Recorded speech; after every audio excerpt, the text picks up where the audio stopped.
नमस्कार, आप देख रहे हैं एनबी न्यूज। मैं हूं आपके साथ आकांक्षा मिश्रा। बुलेटिन की शुरुआत करेंगे उत्तराखंड की अहम खबरों से। उत्तराखंड के मुख्यमंत्री पुष्कर सिंह धामी की अध्यक्षता में सचिवालय में उत्तराखंड राज्य वन जीव बोर्ड की 18वीं बैठक हुई। बैठक में निर्णय लिया गया कि राज्य में मानव पशु संघर्ष में जान गंवाने वाले व्यक्ति के परिवार को देय अनुग्रह राशि 4 लाख रुपए से बढ़ाकर 6 लाख रुपए की जाएगी। एक आधिकारिक बयान के अनुसार सीएम धामी ने यह भी फैसला किया कि गंभीर चोट के मामले में अनुग्रह राशि 50,000 रुपए से बढ़ाकर 1 लाख रुपए की जाएगी। मानव वन्य जीव संघर्ष की घटनाओं में मुआवजा जारी करने के लिए 2 करोड़ रुपए का कॉर्प्स फंड भी बनाया जाएगा।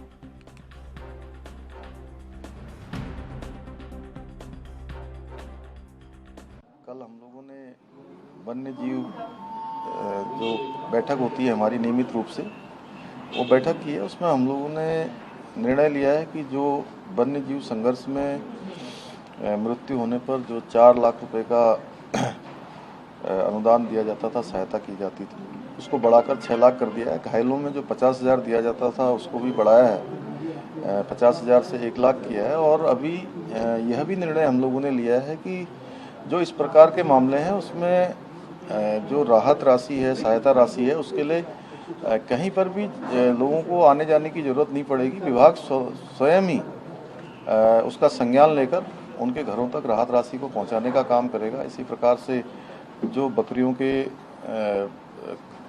घायल होने पर या उनकी मृत्यु होने पर उस पर जो राशि दी जाती थी तो वह 3,000 रुपये की, उसको भी बढ़ाया है, 5,000 किया है। वन भूमि के बहुत सारे प्रकरण हैं, उन वन भूमि के प्रकरणों में भी काफ़ी लंबा समय लग जाता है इसके अनापत्ति में, हस्तांतरण में। उसके लिए डीएफओ या अन्य सक्षम अधिकारियों के स्तर पर शुरू से ही जो प्रस्ताव बनाए जाएंगे, सबकी सहमति से बनाए जाएंगे। सारे विभाग मिलजुल कर काम करेंगे। इको टूरिज्म पर भी बात हुई है, बुग्यालों के क्षेत्र में बात हुई है। ऐसे कुछ सड़कों के बहुत पहले से प्रस्ताव, एक मौरी ब्लॉक में जो हिमाचल उत्तराखंड को जोड़ने वाला था, एक दुगड्डा में था, 2 सड़कें लंबे समय से लंबित थी, दोनों को पास किया। सांसदों के साथ कल बैठक होनी है, प्रभारी लेंगे बैठक, प्रदेश अध्यक्ष भी मौजूद रहेंगे। किन विषयों को लेकर चर्चा की जाएगी? आप भी रहेंगे उस बैठक में शामिल? नहीं, ये बैठक हमारी पहले से होती रही है। बीच में चुनाव के बाद कुछ चूँकि बीच में सभी का समय नहीं बन पाया, बीच में आपदा भी आ गई। अब उसको हम लोग नियमित रूप से पहले से करते रहे। जब भी संसद का सत्र शुरू होता है उस समय सांसदों के साथ बैठते हैं और जो केंद्र के साथ जो हमको समन्वय करना होता है, केंद्र से जो हमारी योजनाएं चलती हैं उसमें हमारे सांसदों का बहुत अहम योगदान होता है। और वो जब क्षेत्रों में कोई काम करते हैं तो राज्य सरकार और हमारे सांसद मिलकर एक साथ उनको पैरवी करेंगे, एक साथ आगे बढ़ाएंगे। उत्तराखंड के देहरादून में स्वास्थ्य के क्षेत्र में हिमालयन हॉस्पिटल जॉलीग्रांट ने एक और महत्वपूर्ण उपलब्धि दर्ज की है। हॉस्पिटल में अंतर्राष्ट्रीय स्वास्थ्य मानक और अत्याधुनिक सुविधाओं से सुसज्जित 30 बिस्तरों के नए इमरजेंसी भवन का लोकार्पण किया गया है। हिमालयन हॉस्पिटल जॉलीग्रांट में कुलपति डॉक्टर विजय धस्माना ने नए इमरजेंसी भवन का विधिवत पूजन कर लोकार्पण किया। डॉक्टर धस्माना ने बताया कि नए इमरजेंसी भवन का अंतर्राष्ट्रीय स्वास्थ्य मानकों के तहत निर्माण किया गया है। रोगियों को गुणवत्तापूर्वक स्वास्थ्य सेवा मिल सके, इसके लिए हॉस्पिटल की स्वास्थ्य सुविधाओं में लगातार इजाफा किया जा रहा है। हॉस्पिटल में उत्तराखंड ही नहीं, पश्चिमी उत्तर प्रदेश, हिमाचल प्रदेश, पंजाब और अन्य राज्यों से मरीज उपचार के लिए आते हैं। ऐसे में नए इमरजेंसी भवन से बिस्तरों की संख्या में इजाफा हुआ है। इससे ज्यादा मरीजों को स्वास्थ्य लाभ मिल सकेगा। साथ ही नए इमरजेंसी ब्लॉक से मरीजों की वेटिंग लिस्ट भी कम होगी। आज हमारे अस्पताल का जो इमरजेंसी की नई विंग है उसका हम लोगों ने उसका संचालन विधिवत स्टार्ट कर दिया है उसको आज, क्योंकि देखा जा रहा था इमरजेंसी में मरीजों की संख्या बहुत बढ़ रही थी और हमारे पास उन मरीजों को सही ढंग से सुविधाएं देने के लिए जगह कम पड़ रही थी। इसलिए अब एक बहुत अच्छा सभी जो हाई टेक हैं उस सारी टेक्नोलॉजी से लैस जो हमारी नया इमरजेंसी का वार्ड है वो तैयार हो गया है। उसमें हमारे पास डॉक्टर और स्टाफ पहले से ही मौजूद था, लेकिन क्योंकि जगह कम पड़ रही थी तो उस जगह को विस्तार किया गया है। और मुझे लगता है कि इस नई विंग के आने से जो इमरजेंसी में मरीज आते हैं उनको सुविधा देने में हम सफल होंगे और उनको हम अधिक। गदरपुर के श्याम नगर में प्रधानमंत्री आवास योजना के तहत उत्तराखंड आवास और विकास परिषद के द्वारा बनाए जा रहे हैं आवास को लाभार्थियों को कम कीमत में मिलने की योजना के संबंध में एक शिविर का आयोजन किया गया। इस दौरान कार्यक्रम के मुख्य अतिथि क्षेत्रीय विधायक अरविंद पांडे ने कहा है कि 928 मकान प्रधानमंत्री आवास योजना के तहत बनाए जा रहे हैं, जिसका पहले धरण का कार्य पूरा हो चुका है, जिसको लेकर आज संबंधित अधिकारी और लाभार्थियों को लेकर एक शिविर का आयोजन किया गया, जिस पर लाभार्थियों को पूरी जानकारी दी गई। साथ ही लाभार्थियों के द्वारा बताए गई बातों को ध्यान में रखते हुए अधिकारियों को निर्देशित किया गया। इस दौरान उन्होंने प्रधानमंत्री नरेंद्र मोदी का धन्यवाद किया। उत्तराखंड के माध्यम से प्रधानमंत्री आवास योजना का आज 928 मकानों का यहाँ काफ़ी दिनों पहले हमने शिलान्यास किया था और उसका बेस बनकर तैयार हो चुका है।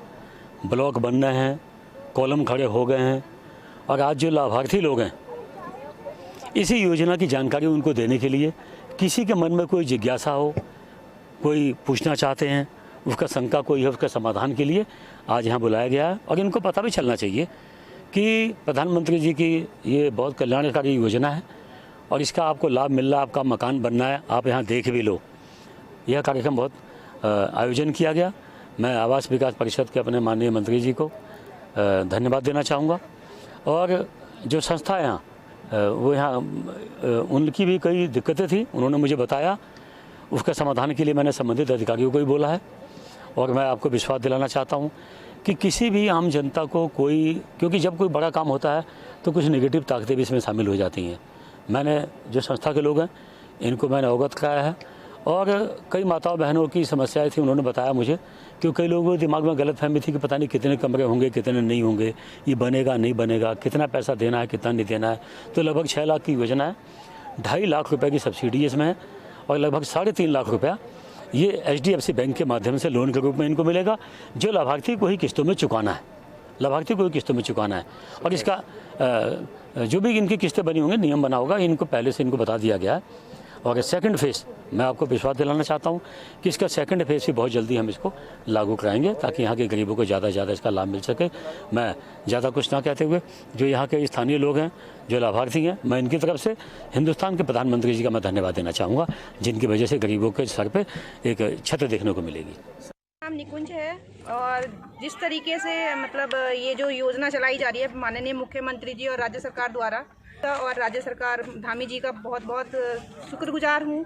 और यही कहना चाहती हूँ कि जो मतलब ये आवासीय योजना गरीबों के लिए उन्होंने निकाली है, जो ये योजना का उन्होंने विस्तार किया है, तो शायद ये हम जैसे और भी अनेक जो लाभार्थी हैं उनको इस तरीके से मिले। और लेकिन जो ये मिले, जो सोसाइटी मिले, तो ये इसके लिए एक पारदर्शिता होनी चाहिए। ये ना हो कि भाई किसी को मतलब एक तरीके से कह दिया जाता है कि पैसे दे के या इधर उधर कुछ करके ऐसा कुछ मतलब करके उनको प्रायोरिटी पहले दे या बाद में किसी गरीब बंदे को प्रायोरिटी मिले, तो ऐसा ना हो। तो खैर वैसे तो माननीय मुख्यमंत्री जी की जो ये स्कीम चल रही है, उन्होंने इस तरीके से पारदर्शिता रखी हुई है कि सभी जो हैं, सभी पात्र जो या लाभार्थी हैं, सबके लिए एक ही तरह का जो ये योजना का जो विस्तार है, सब एक ही तरह से, सभी को एक ही तरह से देखा जाए। एसएसपी पौड़ी श्वेता चौबे द्वारा महिला सशक्तिकरण, सेल्फ डिफेंस पर आयोजित 2 दिवसीय ट्रेनिंग सेशन और कार्यशाला का शुभारंभ किया गया। श्रीनगर गढ़वाल के महिला थाने में आयोजित कार्यक्रम में जिले के सभी थानों की महिला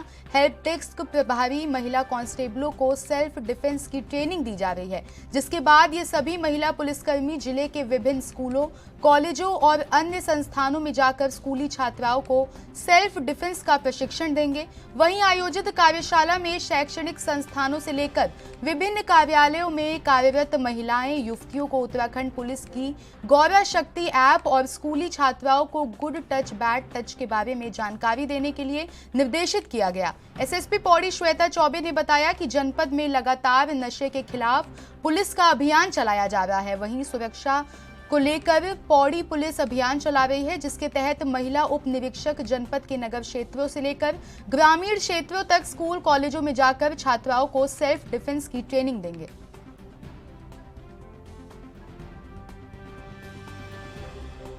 शाला जो है यहाँ आज श्रीनगर में प्रारंभ की है और इसमें हमारी सभी जो थाने हैं उनकी महिला हेल्प डेस्क प्रभारी व जो हमारी महिला कांस्टेबल्स हैं उनकी ट्रेनिंग करवाई जा रही है। और मुख्यतः इसमें महिला हेल्प डेस्क में किस प्रकार से उनको जो महिलाएं आ रही हैं, पीड़िताएं आ रही हैं, उनको किस तरह से उनकी समस्याओं को सुनना, उसका निराकरण करना, उनकी काउंसलिंग करना, उस संबंध में भी उनके सेशंस करवाए जाएंगे। और इसके अतिरिक्त जो एक जागरूकता कार्यक्रम इन्हें अपने थाना क्षेत्रों में चालू करना है, जो हमारे स्कूल्स कॉलेजेस हैं, स्पेशली बालिकाओं के जो स्कूल्स हैं, वहाँ पे जाकर जो इनको सेल्फ डिफेंस ट्रेनिंग देनी है तथा legal rights, good touch, bad touch के बारे में, और कैसे बालिकाएं अपने आप को साइबर स्पेस पे, साइबर सेफ्टी कैसे प्रिकॉशंस लेने हैं उनको साइबर स्पेस में, उस संबंध में भी जो है डिटेल। इस बुलेटिन में फिलहाल के लिए इतना ही। उत्तराखंड की तमाम बड़ी खबरों के लिए बने रहिए हमारे साथ और देखते रहिए ANB न्यूज़।